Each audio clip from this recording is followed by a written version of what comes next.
History ज्ञान श्रृंखला में आपका स्वागत है। आज हम एक नया टॉपिक लेकर के आए हैं। आज हम लोग अध्ययन करेंगे मेसोपोटामिया मंदिरों की क्या विशेषताएं थीं और उन्हीं विशेषताओं के संदर्भ में हम लोग अध्ययन करेंगे। के मंदिर कच्ची ईंटों के बने हुए थे। सेकंड, मेसोपोटामिया के मंदिर विभिन्न प्रकार के देवी देवताओं के निवास स्थान होते थे, जैसे उर जो चंद्र देवता थे और इनाना जो प्रेम और युद्ध की देवी थी। तीसरे से मेसोपोटामिया में इन देवी देवताओं की पूजा होती थी और इन्हीं नाम पे आराध्य के रूप में पूजे जाते थे। अगला है मेसोपोटामिया के मंदिर प्रारंभ में ईंटों के बनाए जाते थे। इनका आकार छोटा होता था। कालांतर में इसके आकार भव्य एवं बड़े होते गए। मेसोपोटामिया के मंदिरों के चारों ओर खुले आंगन व आंगनों के चारों ओर कई कमरे बने हुए थे। तो इस तरह से मंदिर के चारों ओर ये आंगन बनाने की जो परंपरा विकसित हुई, उसके पीछे आस्था का केंद्र के रूप में डेवलप होता गया और लोग इस मंदिर के चारों ओर परिक्रमा करते थे। नेक्स्ट स्टेप में मेसोपोटामिया के प्रारंभिक मंदिर साधारण घरों की तरह ही होते थे, क्योंकि मंदिर भी किसी देवता का घर ही होता था।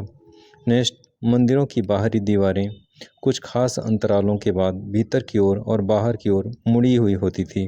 तो इस तरह से मेसोपोटामिया मंदिरों की विशेषता भी कह सकते हैं, स्थापत्य कला की विशेषता, कि इनके मंदिर के जो बाहरी दीवारें थी वो खास अंतराल के बाद भीतर और बाहर की ओर मुड़ी हुई होती थी। तो इस तरह से स्थापत्य की विशेषता के रूप में इसे संदर्भित किया जा सकता है कि दीवारों का इस तरह का स्वरूप था कि बाहर और भीतर की तरफ मुड़ी हुई होती थी।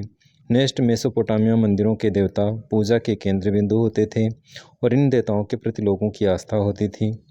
नेक्स्ट है, मेसोपोटामिया के निवासी देवी देवताओं के लिए अन्न, दही, मछली, अनाज व उत्पादित वस्तुएं चढ़ाते थे। जैसा कि आप सभी धर्मों में जानते हैं कि ईश्वर के प्रति आस्था होती है लोग, और आस्था के कारण लोग उन्हें भेंट या चढ़ावा प्रदान करते हैं, जबकि ईश्वर उनके भेंट या चढ़ावे के रूप में कहीं ऐसी कोई अपेक्षा या कहीं ऐसी बातें उल्लिखित नहीं होती।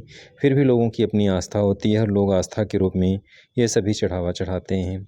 अगले स्टेप में स्टडी करेंगे आराध्य देव सैद्धांतिक रूप से खेतों, मत्स्य क्षेत्रों और स्थानीय लोगों के पशुधन का स्वामी माना जाता था। इस तरह से आराध्य देव के रूप में इनकी अपनी एक विशेषता थी। अगले स्टेप में अध्ययन करेंगे मंदिरों के आसपास आर्थिक क्रियाएं तीव्र हुई।